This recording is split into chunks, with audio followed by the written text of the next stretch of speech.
Hello, everybody. Welcome to The Opening Act, a podcast interview show with me, Brandon Hilder. Today's special guest is Danny Davis. Danny's from the band Husbands. How are you doing, Danny? I'm doing pretty good, Brandon. How you doing, man? I'm doing pretty good, too. It's been a good day. Nice.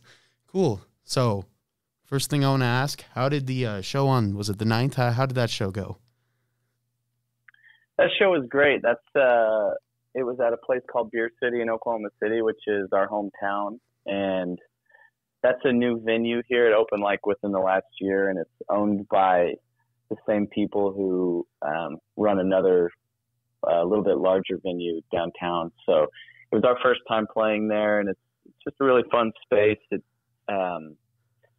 So we were just kind of feeling out the space and seeing what it was like. Because we played kind of all over the city, but it's fun to try out a new place, especially when it's like a quality place by people you know and trust. So it's a really fun show. A lot of people showed up. We played some of our Christmas songs for the first time, which I guess that would be like the oldest music we played, because the Christmas songs were from this deep cut album we did in 2013, long time ago. Wow. That we recently had to take those off of Spotify because it has these unauthorized samples on it. So it's sort of either way, they're still near and dear to us. It's still on our Bandcamp. But yeah, the show was really great, and crowd was really nice and fun, and felt great. So yeah, it was good. That's good. I'll have to give those Christmas songs a listen. Yeah, it's always nice to go back to the hometown, I bet.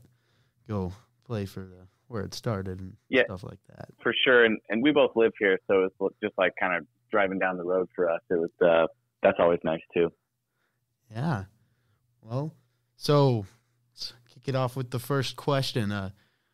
When did you first discover your love for music? Well, so growing up, my dad, we'd drive a lot of places. My grandparents lived in Muskogee, which is 3 hours from where I grew up. So we would spend those car rides listening to cassette tapes of just random music that my dad would kind of put together on these homemade compilations. Wow. And he's kind of like a 70s, 60s sort of guy. So Beatles and Neil Young, but also, beyond rock, it was folky things like the Eagles and John Denver and things like that. So not just the cool stuff, but also the square, more overt populist music as well, which, I'm a fan of all that stuff. So I know that shaped my tastes over the years. And then as far as music in terms of maybe creating it, or at least feeling like I was more into it than just casually listening to the stuff, was probably middle school. And that's kind of when I went through, I guess, a pop punk phase where it's a lot of people my age kind of went through this phase of this Blink-182, Green Day, Sum 41 kind of thing, where it's just super clean radio stuff that was, top 40. So it was not underground by any means, but I just remember loving the simplicity of the guitar parts. So I guess that's what made me want to play guitar specifically. And then, let's see. Then gradually just got into more underground stuff. My older brother showed me bands like the Strokes and things like that. So I've always been into the Strokes. And oh yeah, Strokes are like the godfathers of a lot of my favorite artists even. I listen to them all the time just to kind of get guitar ideas and melodic ideas and arrangement ideas. So basically it's always been a process of loving it. I've always loved it, but maybe middle school was where I realized, I like this a whole lot. And this is what my favorite thing to do, just listen to music, and got a guitar in 7th grade for Christmas. Surprise from my parents and grandparents. So that was cool. And just learned all those Blink-182 and Green Day songs and Weezer songs. That was my foundations. And then, guess just kind of branched off from there to whatever it is ended up being. Yeah. Yeah. That's all the names that you just listed. That's all the music I listen to. Green Day, Weezer, Sum 41, all those bands. And I'm kind of the same way. I'm starting to get into the underground stuff too. Like, I'm starting to get into like math rock and Midwest emo, things like that. Like Modern Baseball is one of my favorite bands right now. I don't know if you've ever heard of them. They're pretty cool. Yeah, it's really interesting. Bands like Modern Baseball are like probably direct descendants of stuff like Blink-182 and those early, pop punk / emo bands. But for a while, like even at the time, while it was ultra popular, again, top 40 kind of stuff, it was kind of frowned upon in terms of like a punk rock, indie cred sort of thing. And especially after it was done being mega popular, like 2010s and stuff like that. Really not quote unquote cool, but lately, you talk about Modern Baseball and bands like that. It's sort of has a resurgence, and it's interesting to kind of just see that when I see something like that, where something is cool and then not cool and cool again, it just comes down to, I guess, anything is just a matter of taste. So, regardless of critical opinion or popular opinion, it's, if you like it, it's probably good. So, yeah. Yeah. That's pretty cool. Man, my mind's still boggled. Oh yeah. Yeah. Yep. Hey, so let's see. So you said, so when did Husband start? When did this first begin a thing? Like, tell me that story. Yeah.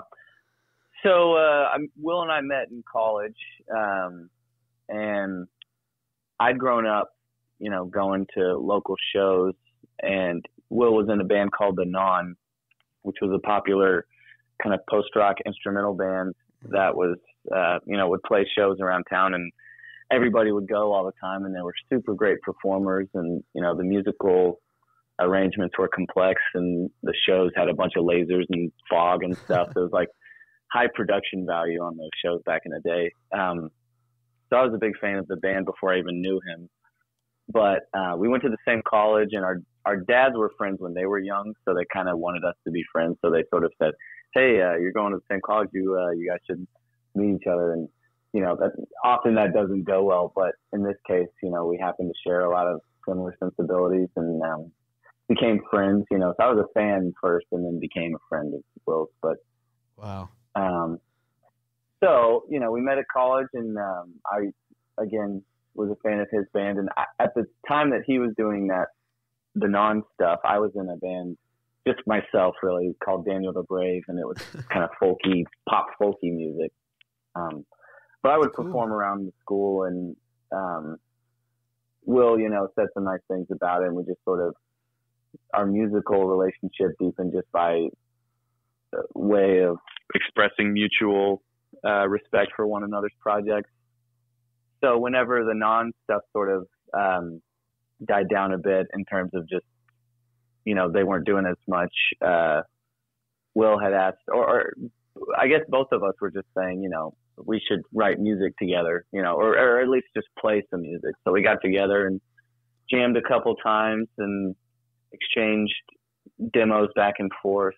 And that was like really the earliest demos we have. It's crazy to think about, but we're like in the year 2011, I think. I can find some stuff from there. It's not that good. The music we did then was adventurous, and, you can admire it for trying to find itself, but we didn't actually put out any music until 2013 on Bandcamp. Yeah.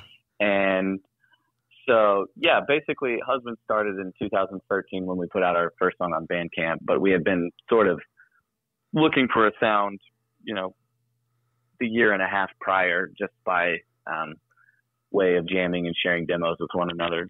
So, wow. And that started, it started out as just a songwriting project, really, because in 2013, I'm trying to think, we both lived in the same city then, but pretty quickly around that time, Will moved to Washington, D.C. So it was mostly just a project where we would experiment with songwriting stuff and just send demos back and forth and build on each other's songs. And we didn't form a real band in terms of like a live band until Will moved back from DC in 2016.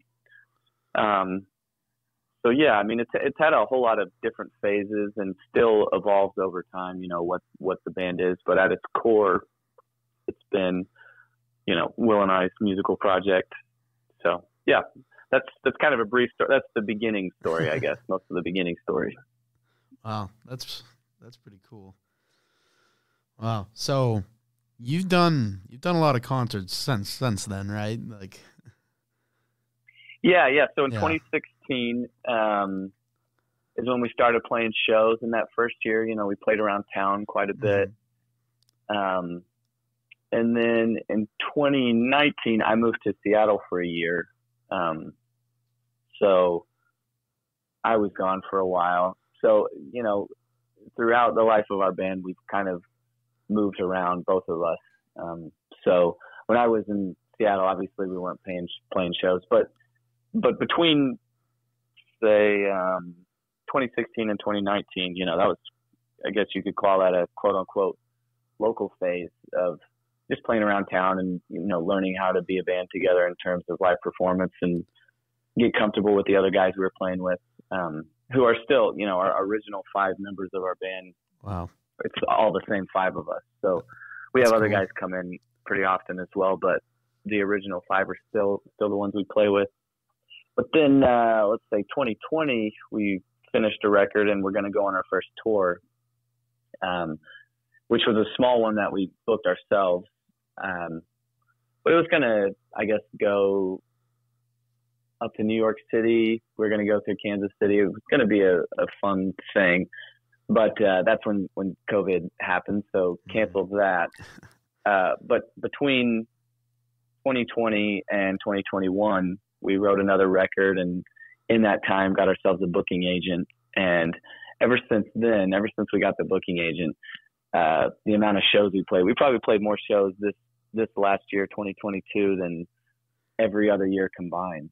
And, you know, a lot of them, or actually the vast majority of them, out of state, besides, you know, I guess 3 or 4 times this year we played in Oklahoma, but most of them have been all over the place, you know, places we've been playing for the first time. And it's been really fun to kind of just meet people out there, you know, who we've either spoken with online or just assume might be there because of,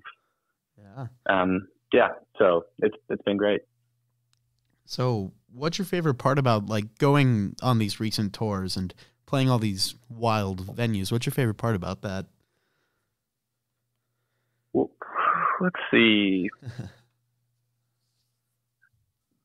You know, obviously being on stage is super fun, but that's just a very small fraction of what you're, you know, the majority of the time you're out there, you're just with your bandmates. So, and we also do it pretty aggressively just because we try to be efficient with our time, since, you know, a lot of us have jobs.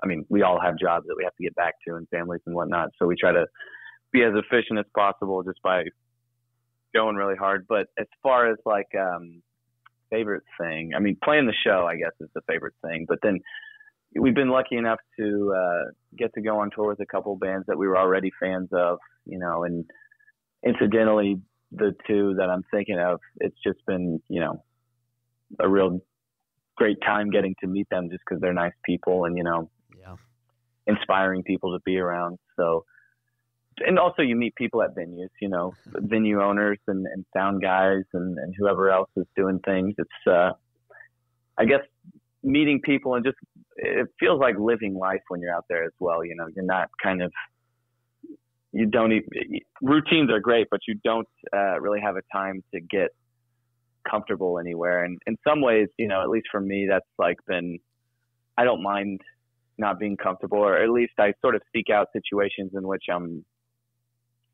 I guess a short way of saying is I feel restless at times. So being on tour, it's kind of fun to, you don't even have the opportunity to rest really. So it's good for a restless person. So I guess just the constant activity and the bustle of, I don't know, I'm sort of rambling on this one, but I guess I just love the whole thing. I guess I love everything about it, you know, so. I bet. Yeah. I would love all that too. Just new things every day. Get to experience new people, new venues, all sorts of things.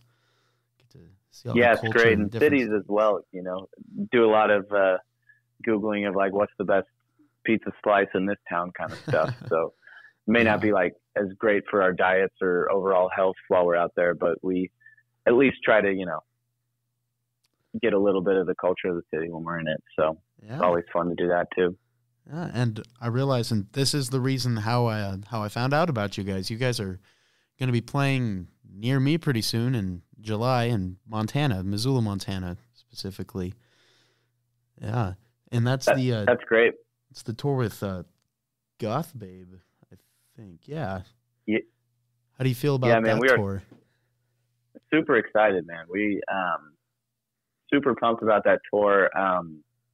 And also super pumped to go to Montana. We actually have like one friend in Montana who I, never dreamed we would be playing Montana, at least anytime, soon. But, so we're stoked to go up there. I've never been to Montana.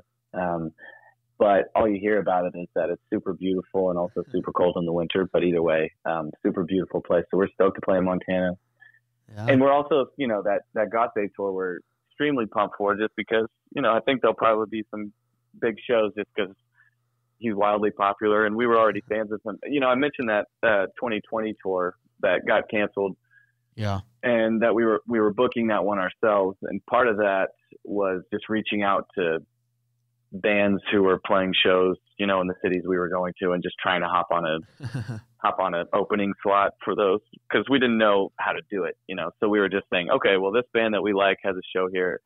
And I forgot that we had done this, but at some point I had messaged the Goth Babe, Instagram. I messaged Griff on Instagram and asked him if we could play with him in Denver, in 2020, which totally forgotten about. But after he invited us to go on tour with him, he messaged us, and we were both like, whoa, forgot about this thing ever happening, full circle kind of thing. So just fun to get to tour with a band that you already loved, and already,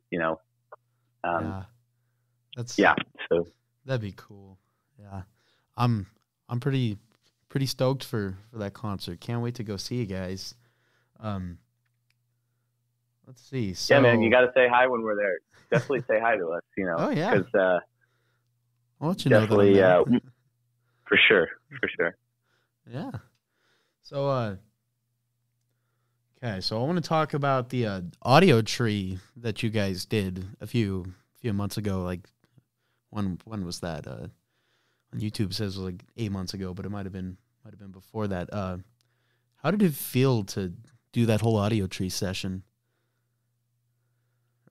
It was great. That was kind of a long time, goal of ours, was to get to do something like that. I know Will had messaged them a few times, on multiple occasions, and said, hey, we'd love to do this. But again, these were the days when we didn't have our booking agent. So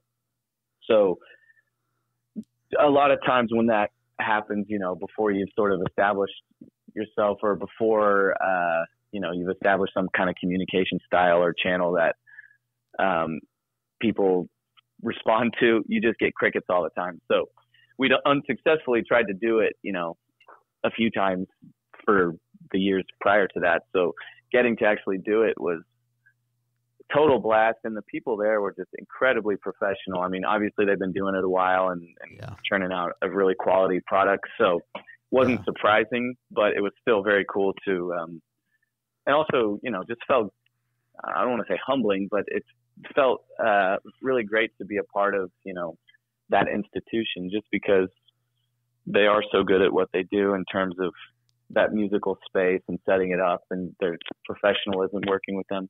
And we had a great time. We played a show that night at Shuba's, which is a cool venue in Chicago, and just had a really good time performing that little set. Because you never know how it's going to go, especially in new environments that aren't like the typical venue bar kind of places that we're at. If it's you don't know what it's going to be like, but it felt super comfortable, and we had a good time and felt like it went well. So that was a really nice experience. Yeah, for sure. Yeah, I've listened to that session probably 6-7 times in the past 3 days. It's it's just really, it's good quality. It's really awesome. Yeah, you guys sounded That's great. Great, man. That's really nice to hear because you know, I was talking before about how for the first like 3 years of our existence or so, we were strictly a songwriting, just a song band where we would put out music. We weren't a live band for so long, so it's really been a long journey of getting to a place of just becoming better performers over the year. And we did feel good about that one. So I'm glad to hear that you enjoyed listening to it. And it's hard for me to listen to it sometimes just because, you know, I'm not critical in like a way that's debilitating, but I'll be a little self-critical of stuff where I'll be like, oh, I could have done this or that better. But I try to use that, you know, for the powers of good, which is just like, okay, I'll just improve upon this going forward kind of stuff. All that to say, like, while I love the experience of doing it and do think it was a good job, I sometimes just have a hard time listening to it just because I'm like, oh, shoot, I wish I would have done this part better or that. But I also recognize it's, you know, that's just the nature of creative personality sometimes. So, yeah. I thought it was great. So thanks, man. I appreciate that. So specifically on that track with the audio tree, the song Must Be a Cop, just the element with like so much groove in it in that session, it's just unreal to me. Like I'll put that on while I'm doing homework or studying or whatever, and it's just like it puts me in a good mood. It's just wonderful, groovy, just it's a good song. So yeah. That's awesome, man. Our drummer Alberto Robert, we call him Berto. Everybody calls him Berto.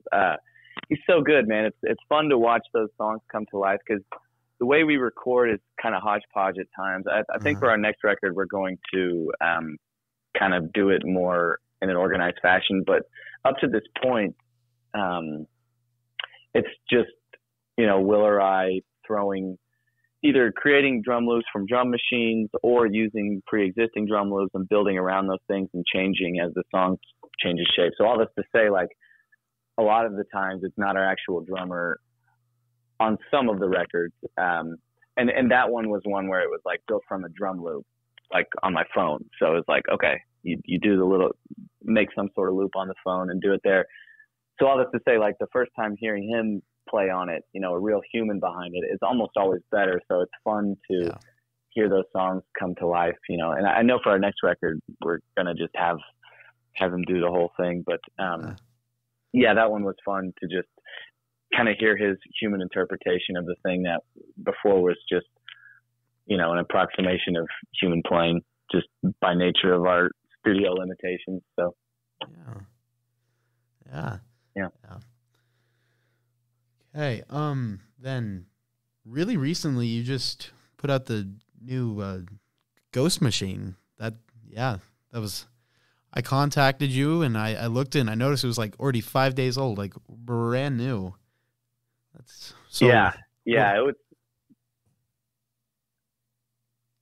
Yeah. So that one, you know, we, in the process of getting our booking agent, you know, about half a year after that, he hooked us up with some management. And the story behind that song is, you know, when we do music, we'll either randomly put out singles, you know, without too much strategy. We'll just be like, okay, well, you know, we haven't put out a song in a while, let's just put one out. Or we will try to build up, you know, a massive songs that we can, you know, develop into a sound and call into an album. But once we have our management, you know, they sort of, you know, which I love this. They give us little schedules and goals and things like that because they, you know, have experience and there's whatever. Anyhow, but this was a case of they said, hey, you guys should put out a song in December, you know. So that was maybe 2 or 3 months prior. So they just said, yeah, let's put out a song then. You think you can get one done in a couple weeks and then we'll so that was just sort of writing to a deadline, which we don't always do besides, you know, the self-imposed deadlines we have of ourselves, but to have this external force sort of not egging you on, but just sort of keeping tabs on it. It was fun to do. And for that song, you know, that was the first time, not the first time, because we brought in the guys the other guys in the band before to contribute, but that was one where explicitly we had, some of the guys come in from our band and contribute in the songwriting part of it.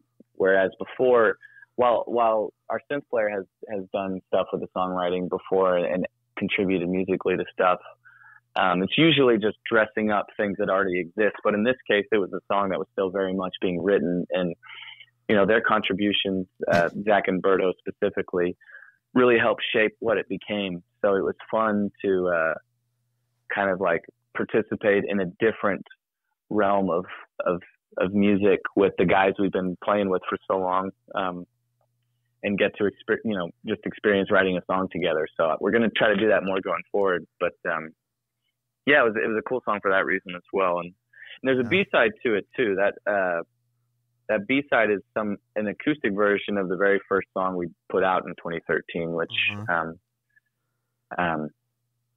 so yeah, that feels kind of cool, full circle for that reason as well. Wow. But that's cool. Yeah. Did it feel good to go back and redo that with the acoustic version?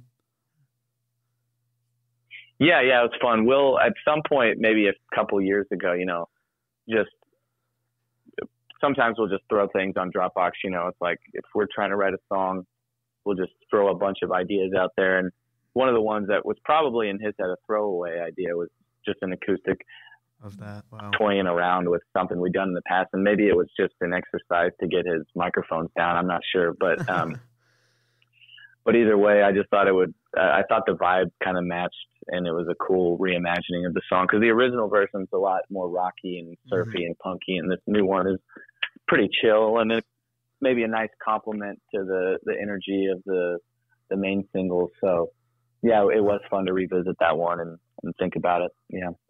It's cool. So I gotta know, out of all the songs that you guys have done, what is your favorite husband song?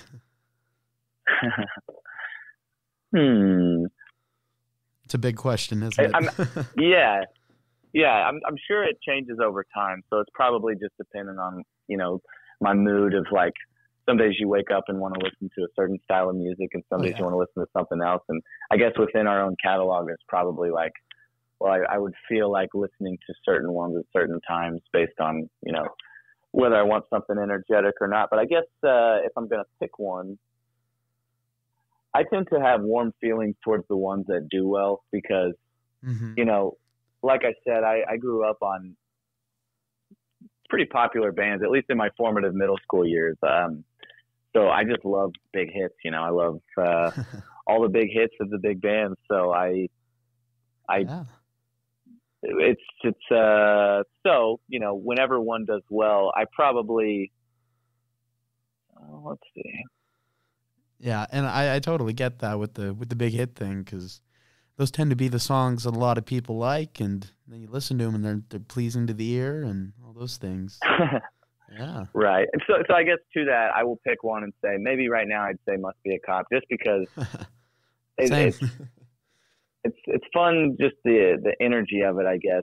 To me, it's easy to write sort of a melancholy guitar song that's sort of wistful and melancholy, but that one's not really melancholy. It's kind of energetic and driving, and the lyrics kind of go in different places, and the dynamics, it goes up and down. So I would say that one, just because of what, it achieved some sort of audience. So it's one that people tend to like when we play it. And also, from a songwriting and recording perspective, we mix most of all of our stuff.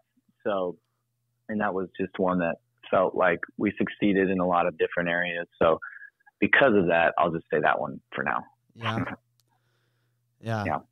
It's a great song. The intro to that song, I don't know, I feel like that might be my favorite part. It goes so just right into great guitar and all sorts of things. It's a good That's song. Great, man. That was written, that song began as like as a loop on a looper pedal. So like with guitars, you got these looper pedals that just kind of, you record a phrase and then it loops, and you can record a phrase on top of it. So I use this ditto looper pedal, which is this tiny little thing, but you just put a little drum beat on there, which was kind of the don't, just the kick kind of 4 on the floor thing. Mm-hmm. And just loop the same chords over and over, just 2 guitars that are letting this A string ring out the whole time. And it's really fun to play just because it's easy, but it's a lot of great riffs are very easy to play, but they're just, your fingers are shaped in such a way that it feels like the right thing to be doing. So I don't know, something about playing it is fun too. Yeah. Yeah. It's a very pleasing to the ear song. Let's see. Okay, now I just got some like goofy questions. If you're okay for that. All right, let's go for it. Okay, get a little goofy. Sure. You ready? Okay, what is your favorite movie? Ooh, favorite movie. This let's see here. I have a few favorite movies. So again, it would change based on how I'm feeling. So this one I will not just pick one. I'll kind of spread it around just because. It's hard to have one favorite movie. Right. So, I mean, I love The Fellowship of the Ring, The Lord of the Rings. I remember seeing that when I was like, I think it came out in 2001 or something, and I would have been 11 or 12 at the time. And I just love that movie. I had no idea what to expect going in. I didn't know the whole, Middle Earth franchise or Tolkien or anything before then. So sort of just blew me away. And I love the hobbits and the woods and the forest. I used to be super into the forest and flutes and acoustic things. So sort of like scratched all these itches for me, and also just the sunshine and that. Yeah. So I love that first movie just because they spent so much time in the Shire. I love this French. I think it's French. Maybe no, it's a Swedish movie. I think called Force Majeure, which is it's about this dad and this family who go on vacation, and the family, there's this controlled avalanche that happens at this ski resort. But so it starts, coming to their table, this avalanche, and basically you think you're going to die. The family thought they were going to die, and everyone reacts, in this moment of this avalanche coming at them. And the dad runs away from his family, and then nobody dies. And then he walks back, and his whole family's still there. And they're like, "You just ran away from us while we were all dying. You just abandoned us." And the rest of the movie is him like dealing with this event that happened in his relationship with his wife about what that means about them. And it's just really fun to watch, even though it sounds kind of heavy. But it's the guy from Game of Thrones, Tormund Giantsbane, the redhead guy, is in it, and he's pretty funny in it. So it's just a great movie. So I love that. And I'll pick one more. Bottle Rocket is another one of my favorite movies, which is Wes Anderson's first movie. I just think it's super funny and creative, and it's also kind of, incredible what he did with not a ton of money, I don't think, or it's not as stylized as his more recent movies, but it's still, just as good and thoughtful and smart as everything else he's done. So Bottle Rocket, Fellowship of the Ring, and Force Majeure, we'll say those three. Hey, yeah, those are some definite solid movies. Good choices. Hey, then, so this is going to kind of be like this, the signature question. I kind of want to ask this on all the interviews. It's a goofy one, but it's a good one. Nice. So this question, it comes from my favorite TV show, which is Chuck, which aired in like 2007. Nice. So here's the question. If you were stranded on a deserted island and you could have one sandwich with you, what kind of sandwich would it be? Please be as in detail or as not in detail as you want. All right. Okay. Well, I do love sandwiches, and I have lately been on a kick of eating sandwiches. So whatever, it'd have to be something with white sourdough bread, I think, because I like how you got to really chew and bite into that stuff. It's hard and kind of hurts your jaw when you're chewing on it. I like bread that's chewy in that way, but still fresh, So sourdough bread, I think I'd put lettuce, tomatoes, and generally I'm just creating an Italian sandwich. So there's nothing nothing unique about what I'm saying, but I guess it's just how I would specifically create an Italian sandwich. So sourdough bread, fresh homemade, I would do that. Nice. Salami, pepperoni on there, lettuce, tomato, bunch of onions I'd put on there. But as the condiment, I would put garlic aioli. There's this garlic aioli from Trader Joe's. It's really delicious that we've been putting on our sandwiches lately. That it's like advanced mayonnaise, and I don't love mayonnaise by itself. I mean, I don't hate mayonnaise, but I want something kind of creamy, but I don't want it to be mayonnaise. So garlic aioli, perfect on there. So, and then I guess that I would toast this. If I'm allowed to toast this on the island, I would toast the sandwich. You can toast it on and that the kind island. All right, sweet. So it's a electrically capable island. That's good. Yeah. That's what I would have, just because I think I could eat that every day and not get tired of it. Just there's enough going on, and it's also simple and not bland, but just simple enough that you're not put off by a flavor that's too bold that you'd get tired of it from sensory overload or something over the course of time. And maybe jalapenos on there. I'd put jalapenos on there just because I could throw them off, if I wasn't feeling them. So gotta have the jalapenos. Gotta love those. And some cheese, man. I forgot cheese. I would put cheddar cheese on there, maybe a sharp cheddar cheese, which I just like cheddar cheese. And so, yeah, put some cheddar cheese on there as well. Yeah, that would definitely tie the whole sandwich. Boom. Sounds like a good sandwich. Yeah. Thanks, man. I don't know what's your sandwich? What would you do? Oh boy. I wasn't expecting this. My sandwich would probably be probably a sub. Probably my mom makes really awesome homemade French bread. So we would take that. Nice. Then we'd go down with a creamy sriracha sauce. That'd be our sauce. Then our cheese is a pepper jack. Then we're going to have kind of like a salami, a pepperoni, things like that. Put that on there. It's just a toasted one. And we have pretty much any vegetable you could ever think of. It's a good sandwich. Okay. I've had it many times. There you go, yeah. It's spicy.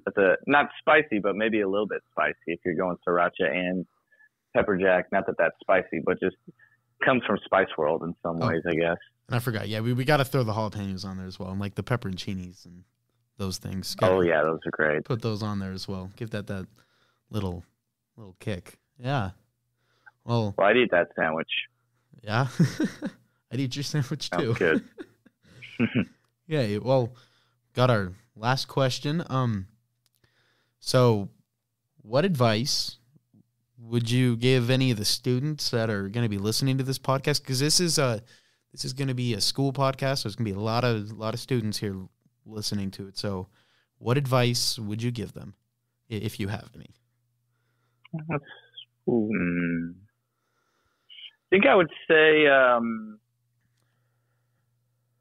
to be advice for people who already have a passion. So I guess it would start to say, if you don't have something that is driving you in some way that fulfills you. In my case, it would be something like music or just being creative, with something.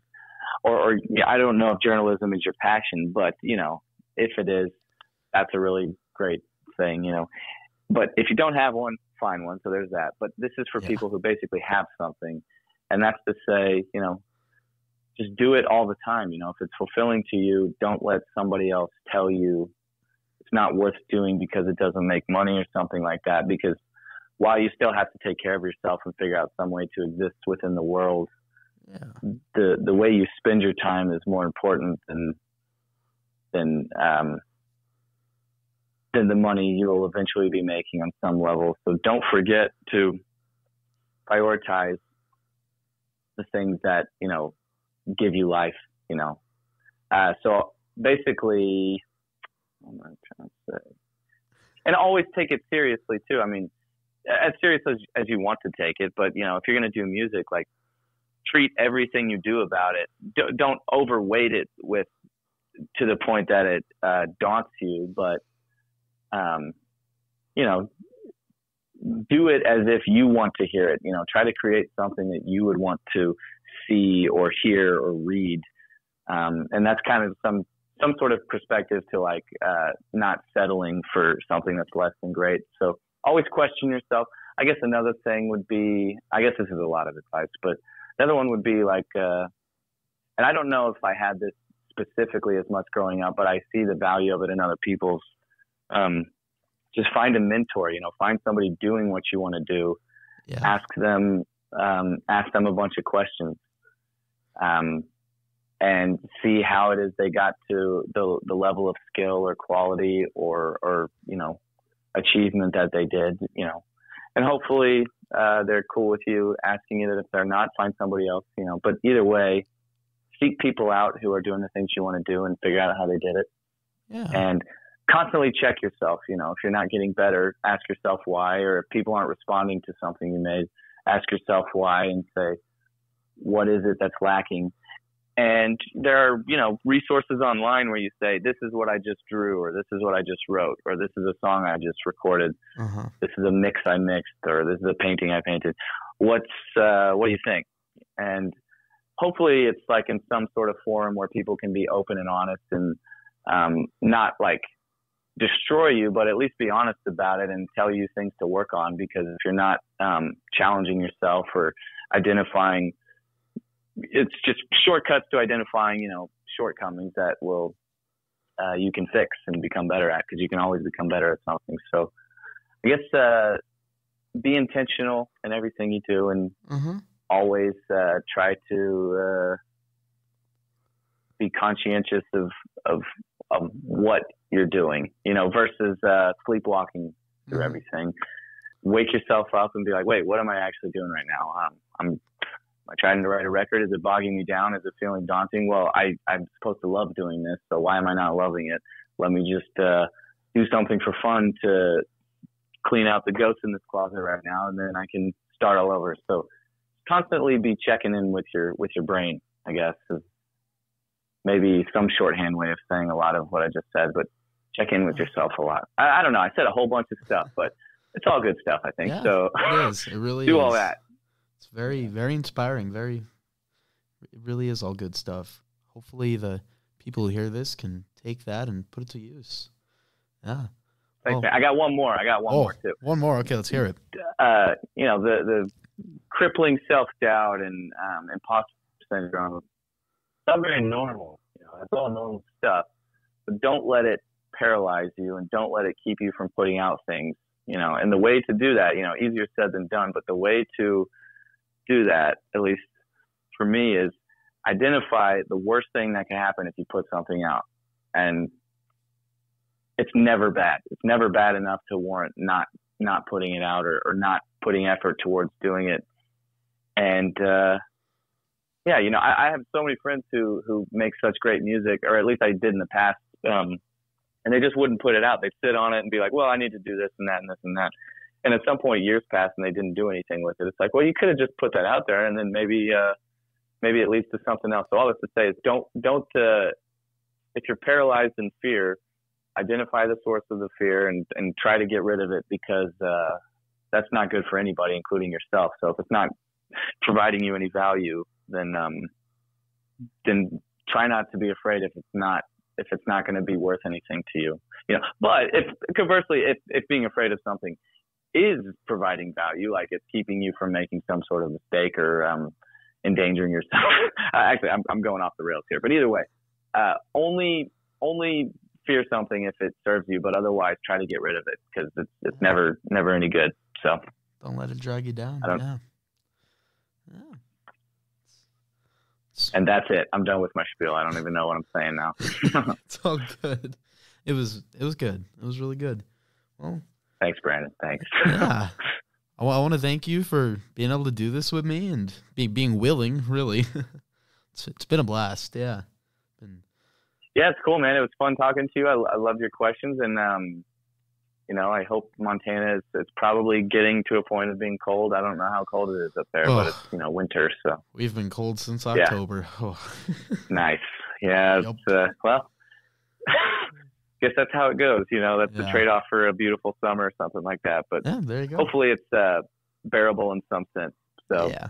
hope it's good up there. And thanks for talking to me, man. I appreciate you talking to me and reaching out. Yeah, for sure. It's been great, man. So yeah, thank you for being willing to help, and yeah, I hope you have a good rest of your day and a good next few months until you're off doing more tours and concerts and stuff like that. Cool, man. Well, hope to see you in July. And if you ever want to do another one, just hit me up. If you got something else. So just always down to talk. Always cool. Cool. Yeah, sounds good. Thank you. Yep. You have a good one, Kay. All right, man. All right. Okay. See ya. Yep. See you. Bye. Thank you, everyone, for listening to my podcast today. I just want to give a couple thank yous. I want to thank the my high school, Powell County High School, for letting me use their podcast equipment on the journalism room. And I also want to thank Mr. McConaughey and all of the other teachers here for pushing me to do this and helping me along the way. And I want to thank all of you for listening. And please enjoy the rest of your evening and make sure to subscribe, because why not? Bye.